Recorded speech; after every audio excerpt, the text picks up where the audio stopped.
Hi folks, welcome to the lecture on human memory. Human memory has long fascinated our species.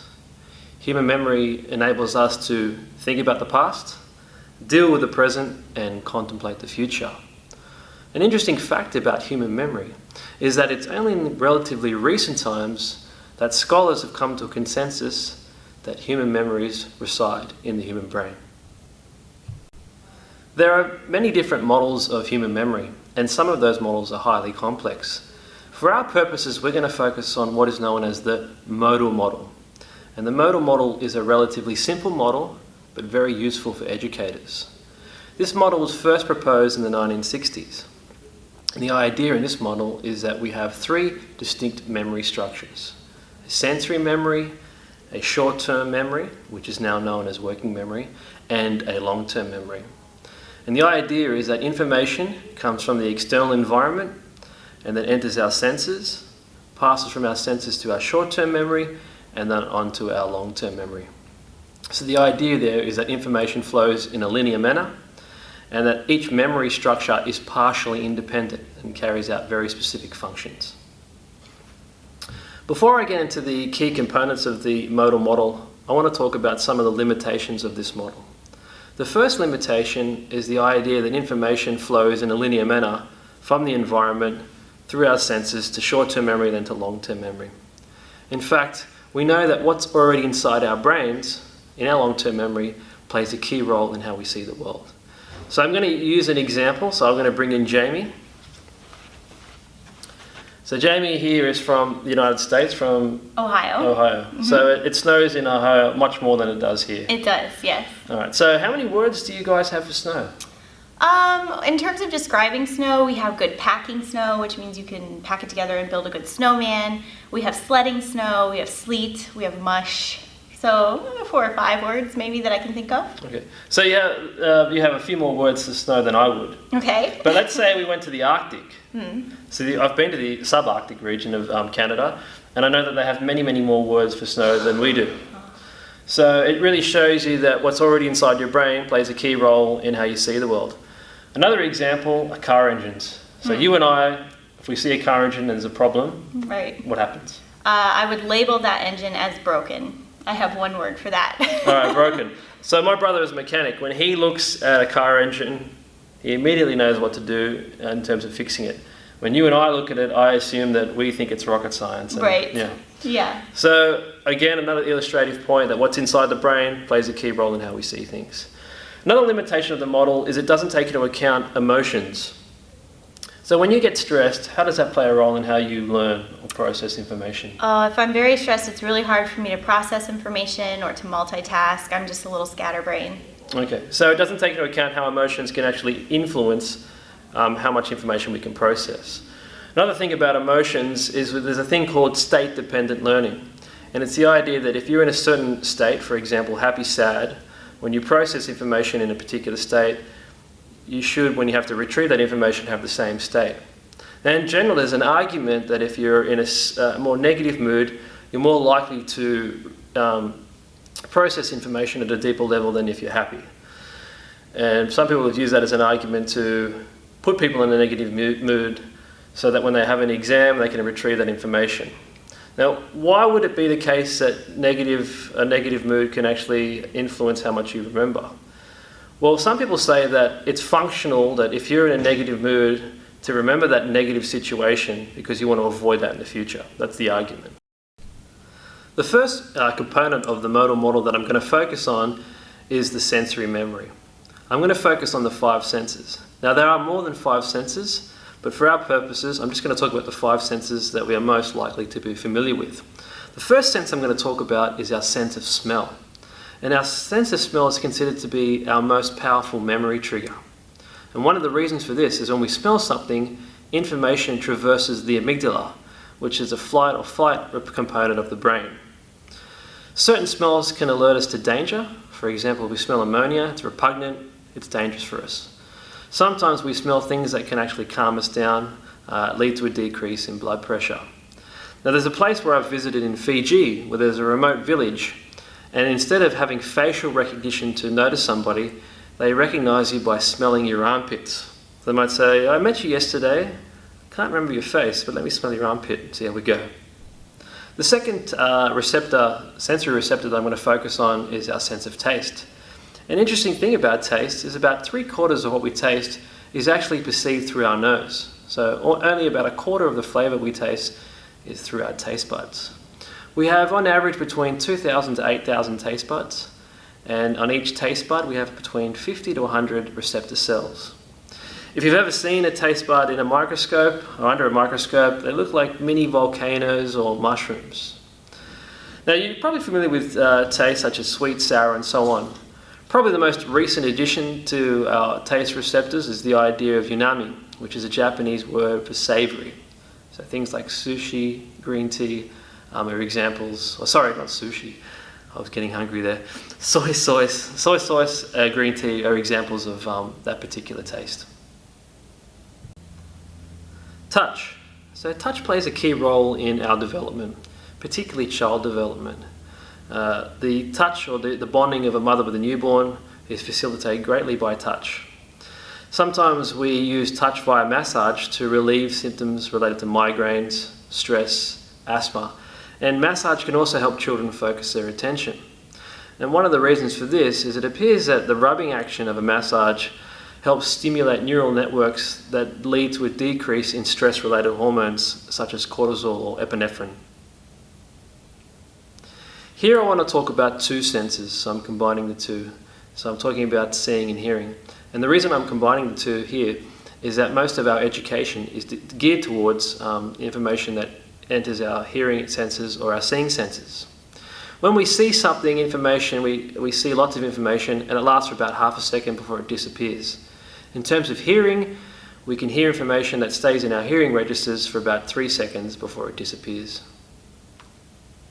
Here I want to talk about the concept or the idea of attention. For some scholars, attention is considered to be the mind's most valuable resource. And it's important to emphasize that our attentional capacities are limited, so attention is a limited resource that we have. We are subconsciously able to attend to lots of information, but consciously it's very limited. Now I'm going to give you an example of how this works in practice. So I'll use Jamie here as another example. So Jamie, have you ever been to a party before? I have. Alright, so at this party, have you ever been in a situation where you're highly engrossed in a conversation? I said highly grossed, but highly engrossed in a conversation. Yes, yeah. And you're paying attention, you're enjoying the conversation, but you hear your name. Yeah. What happens when you hear your name? I usually immediately kind of tune into what is either being said about me or to me. And why is that? I don't know. It seems like I can kind of tune out the rest of the room while I'm in a conversation, but my name is like a trigger that kind of draws my attention. And why is your name a trigger? It seems to be important information to me. Yes, good lesson here. So we have a unique ability to actually tune into information that we deem important. Who is the most important person in the world? You. All right, so we are self-important, or we claim to be. But this helps us. It's a good lesson. So if you want your students to pay attention in a lesson, you want to make sure that they deem the information you present to them to be important. Some of the things that I do is, let's say for example, I ask the students to summarize a chapter. What would typically happen would be, summarize chapter 14. But how would they know what to summarize and what to look for? What I would do is say, okay, tonight I want you to look at chapter 14 and I want you to focus on the following 3 points outlined in chapter 14. What are some strategies that you use to help students focus their attention? Similarly, I would give them a list of questions to kind of focus their attention on key points. At the beginning of a unit or a lesson, I might give them an outline of the key points and ideas that we're going to address, or I might create a graphic organizer to present that. Here I want to talk about short-term memory. And now when I see people on the street and I say, well, or to my friends, they say, what do you do for work? And I'll say, I lecture in memory. Most people will say, I have a really bad short-term memory. How's your short-term memory? I think it's okay. It's tested. Okay, so we're going to start off with a math problem. Oh, I'd like to say that I don't think I have a very good short-term memory. All right, okay. So 13 times 2. 13 times 2 is 26. 26. All right, most of us agree 13 times 2 is 26. What about 26 times 13? 26 times 13. I don't know. It's a lot of pressure. 338. What about 338 times 13? 4,394. What? Check that in the audience. Maybe I just memorized it. Okay, now if we think about it, this is a good example. So we know that 13 times 2 is 26. When we get to 13 times 26. I've forgotten already. Yeah, okay, it was 13 times 26. Times 26. If we do 3 times 6 is 18, and then we've got to carry the 1. We have to hold the whole equation in our brains, plus what we're doing and what we have to carry over. Yeah. Most of us will get lost. When we get 338 times 13, it's 3 times 8, it's 24, 4, carry the 2, and then I forgot what the equation was. So it's very difficult to process lots of information in our brains, especially in our short-term memory. Our knowledge of the limitations of short-term memory owe a lot to the work of George Miller, who had a paper published in 1956 entitled The Magic Number 7 Plus or Minus 2. And in this study, he found that people can only store, on average, between 5 and 9 bits of new information in their short-term memory, hence the magic number 7. Now, the magic number 7 is an interesting finding in itself, but probably a more important finding in his study was not necessarily the number of items that we can actually store, but the information richness of those items. So he found that there's a variation. We can store 7 bits of information, but the size of those 7 chunks can vary. And I'll give you an example. Let's say we have a piggy bank. Both piggy banks can fit 7 bits of information, or 7 coins. One piggy bank can only fit 7 5-cent coins, and the other one can fit 7 $2 coins. Which one's more information rich? Well, it's the $2 one. And that's how our short-term memory kind of works. Here I want to talk about strategies we can use to overcome the limitations of short-term memory. I've already in fact touched on one of those strategies, which is helping students selectively allocate their attention. Another strategy I want to talk about, which is a well-known strategy, is chunking. So to start off with, I'm going to use Jamie again as my example. And you're presented with a phone number at a conference. Mm-hmm. So throw yourself a phone number, and then tell me how you would chunk it. So I'm just going to use my old phone number from growing up. So I would do the area code first, 937, and then I would do the next 3 numbers, 236, and then the final 4, 5235. Okay, so that's 3 chunks. How long is the actual number serially from? 10. All right. Yeah. So Jamie's presented us with 10 digits, and she's chunked it into 3. Mm-hmm. Let's think of some examples that we might use in the classroom. I can think of, if you're a chemistry student, the periodic table of elements is a good chunking strategy. That's good. Yeah. History, we've got timelines. Right. Different ages and eras. Mm-hmm. Music. In music, maybe phrasing, the idea of chunking like a musical sentence from the beginning to the end is a phrase, so you just work on that chunk of information. Do you remember Every Good Boy Deserves Fruit? Does that ring a bell? Oh, yeah. Or on the Face? staff. Yeah, Face. Yeah. That's right. Okay, what about astronomy? Wasn't there something with the planets? The order of the planets, yeah, we had a saying. I can't remember exactly what it is. And now we don't count Pluto anymore. So that might, well, there's one in maths, it's for trigonometry, SOHCAHTOA. Oh, yeah, SOHCAHTOA, yeah. That was the order of operations of some sort. Something like that. I heard this on the grapevine that actually that was a poor chunking strategy because people misspelt some of those things. Oh, that's a good one, yeah. Yeah. For those who aren't good at spelling. Poetry, is that a thing you're familiar with? Poetry? Not a whole lot, but why would we got? Nothing. Sorry. Okay. But there's chunking strategies. You guys come up with an example. Yeah, so think of your subject areas and think of the different types of chunking strategies that are there. Also in the workplace, there are lots of chunking strategies when you're learning workplace procedures as well. So we have the concept of short-term memory. What I want to alert you to is that we no longer use the term short-term memory. We actually use the term working memory. So originally when Miller was carrying out his work on short-term memory was seen as a temporary storage facility. But in the 1970s there was a rethink, and we know now that short-term memory does more than simply store information, it actively processes information. So it's the information processing center of our human memory, what we call cognitive architecture. So when we think of our working memory, we compare, we contrast, we grab information from long-term memory, we grab information from the senses. So it's an active information processor. And the work that I want you to look up for homework is Alan Baddeley's working memory model. And in this model, he proposes that working memory is composed of a number of components. A central executive, a visual spatial component, an audio component, and also an episodic buffer. So have a look at it and then do some reading on it, and you'll have a really good understanding of working memory. So we're going to move on from, instead of discussing these limited memories, sensory memory and short-term memory, we're going to look at long-term memory. And as far as we know, long-term memory is unlimited in capacity and duration. So any information that successfully gets stored in long-term memory appears to be there on a relatively permanent basis. Now, there are lots of different arguments about why we forget things. And that's something that you might want to pursue in your own studies. But what we're interested in here is what is actually stored in long-term memory.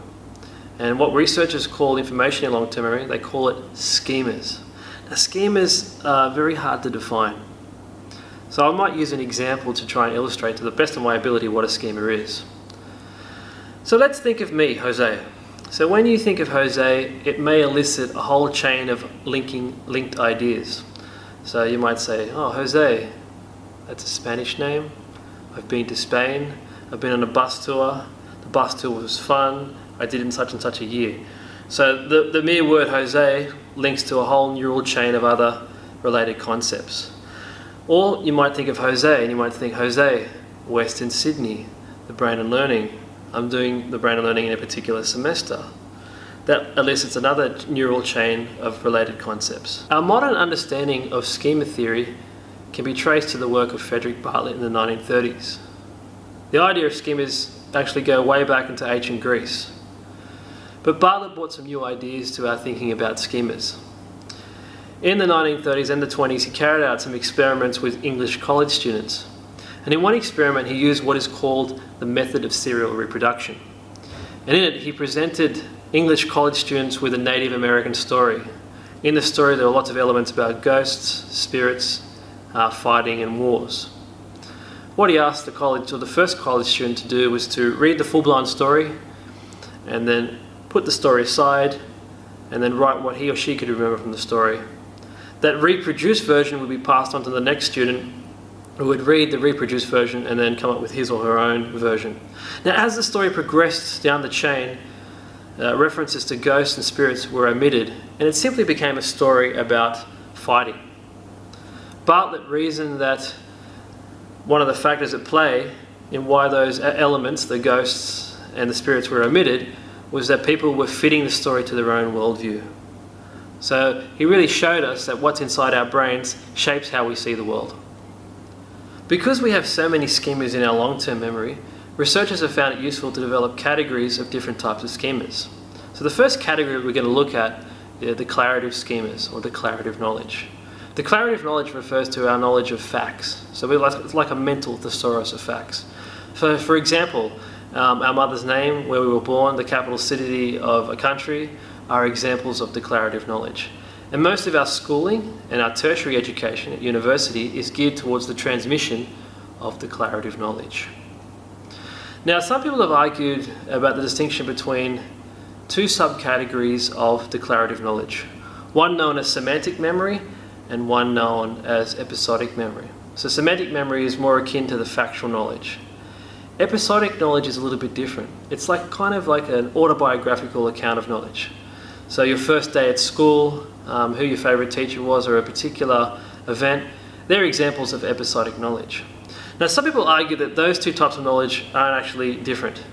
Others take a different point of view. They say, yes, in fact, semantic memory is different from episodic memory. And there appears to be research evidence to suggest this is actually the case. So they found people who've suffered brain damage and amnesia from brain damage can't remember certain episodic events. So you can teach a person who's suffered brain damage new facts, but that person may not know where or when they learnt those new facts. So they're an example of the distinction between semantic and episodic knowledge. The next type of knowledge that we're going to focus on is known as procedural knowledge. And procedural knowledge is actually the carrying out of a task. So for example, playing a guitar chord, operating a piece of machinery, applying a formula, throwing or hitting a tennis ball, and so on. One of the things about procedural knowledge that differs it from declarative knowledge is that procedural knowledge takes time to develop. So it takes time to learn how to play a guitar, to operate a piece of machinery. And one of the limitations of schooling and also tertiary education is that we don't really give students enough time to proceduralize their knowledge. That's why you often get, for example, early career doctors misdiagnosing patients, or some early career teachers having difficulties with managing the classroom. But then there's an advantage if you're an early career person, you get the latest information, for example, the information you get in this unit. So the key thing is if you want to help people develop procedural knowledge, is you want to give them time to develop their skills in proceduralizing tasks. Here we want to talk about conditional knowledge. And conditional knowledge refers to why and when you would use your declarative or procedural knowledge. So for example, you could be in a social studies class and you're asked to present or prepare an essay on conflict resolution. So you might draw on some of your semantic declarative knowledge, so your theoretical knowledge of different theories of conflict resolution. You might use episodic knowledge, so your own dealings with conflict resolution. And then the procedural aspect would be knowing how to structure a persuasive essay. So a persuasive essay has certain elements that you need to proceduralize and activate when you write. Let's think of a more everyday example of conditional knowledge. Preparing a meal for your partner. Mm-hmm. So let's think about the declarative and procedural knowledge and conditional knowledge that you might use. Okay, so various types of knowledge. Things I would have to think through would be what's the occasion, why are we going to have the dinner, when, what setting. I would think about... So we stop there. What sort of example of knowledge are we talking about there? So that would be conditional knowledge, I think. Yeah, so why and when, yep. Right, and then I would think about semantically, what ingredients do I need, what types of prep work I have to do, so just kind of logistics.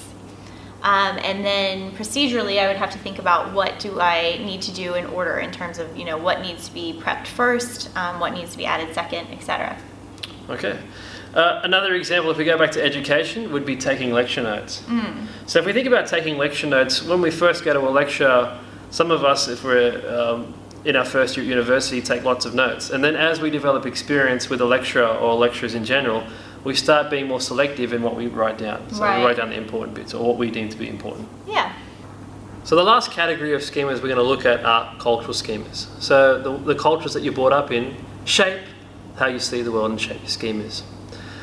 You're from the States, so there are probably some cultural differences between our cultures. But before we get there, let's think of some other cultures. So if I think of, for example, if we're talking about reading and writing, if you're reading English, it's from left to right. But if you're from the Middle East, if you're Arabic, writing Arabic, it's right to left. Right, yeah. Chinese, how does that go? I don't even know. I'm sure that's left, right? I thought it was up and down, but I could be wrong. Is it? That's a research homework. All right, so let's talk about Australia and the United States. What are some of the things you've picked up since you've been here? There's a lot of slang, and it usually involves abbreviating words. So like rego, brekkie, arvo, which is not an abbreviation, it's just a new word. Okay. So lots of different words that we don't use in the States. So I can remember from travelling to Canada, if I had an appointment, I'd say, I'll meet you tomorrow at Arvo. Around 2-ish. We have no idea. And they'd kind of get two, but they'd say, what do you mean by Arvo? Right, yeah. All right. So abbreviations, we do that a lot. I'm trying to think about differences from our end of what you guys do. I'm thinking public speaking. Oh, yeah? I mean, I don't know if it's a stereotype, but I guess we are talking about cultural stereotypes. In the States, people are more likely to be confident public speakers. Oh, yeah. Maybe. But anyway, the main point here is that our culture, the cultures we're brought up in, shape how we do things. And you brought up an interesting one, which I've come across too, is from India. Yeah. So occasionally I'll talk to a colleague who is from India, and typically I'm accustomed to shaking my head yes, or when someone's speaking, we do this a lot because it means I agree, or I'm listening, or I'm on the same page. But it's actually the opposite. They shake their head this way, which to me is kind of sometimes disconcerting before I remember that it's just a cultural difference, because I think either, they're not agreeing with what I'm saying, or they don't understand, I need to clarify. So that's a pretty confusing And why it's confusing, it's additional cognitive load, which the students will learn about later. So what's happening is you're processing the typical yes means up and down. Right. They're doing the opposite, but that means yes. Right. But you've got to process all those elements at one time. So I have to keep that in mind, yeah. Automation. In my view, automation is probably the most important concept you'll learn here when we discuss human memory. The idea of automation relates to how we actually process and store information. We store and process information on a continuum. So information exists on a continuum from controlled processing to automatic processing. So when you first learn something, you use what's called your working or short-term memory, which we've already talked about. And a characteristic of short-term/working memory is that it's very limited.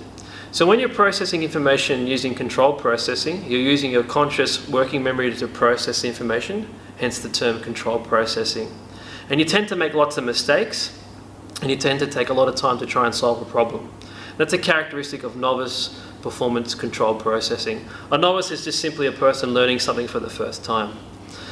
Then we move on to automatic processing. But before we do that, let's use you as an example in terms of learning how to drive. Okay. A little disclaimer, I've had my L's since 1994 and I still have my L's. So some of you may not have been born when I got my L's for the first time. So let's go to driving a manual, because really automatic is driving is simply steering, right? Would you agree? Pretty much, yeah. So manual driving is much more difficult. Yeah. So when you have to learn how to drive a manual, what did you have to think about? Well, I wouldn't consider that I had learned it completely. But when I attempted to drive a manual, there was the clutch and the gas and the stick shift and steering and my mirrors and everything else. Could you have a conversation with someone whilst doing all those things? I could not, no. Okay. So if we go back to learning how to drive a manual, there are many things you need to think about. How much pressure to put on the clutch, gear changes, road conditions, and all the elements. For example, blinkers and so on. Do you have blinkers? Yeah. All right, just check it. Okay, so you're learning to drive a car. You have to process so many elements, and usually you make mistakes. You kangaroo hop. We have kangaroo hopping. I don't know what you call it. Anyway. So you make a lot of mistakes. That's the main point, because you're overwhelmed. You're using your working memory. But after extensive practice, do you think about all of those things when you learn or when you're driving? I don't, because I drive an automatic. Yeah. Let's say she had plenty of practice and she became an expert manual driver. What happens is all those elements you have to consider, road conditions, pressure on the clutch, you do a lot of those things subconsciously.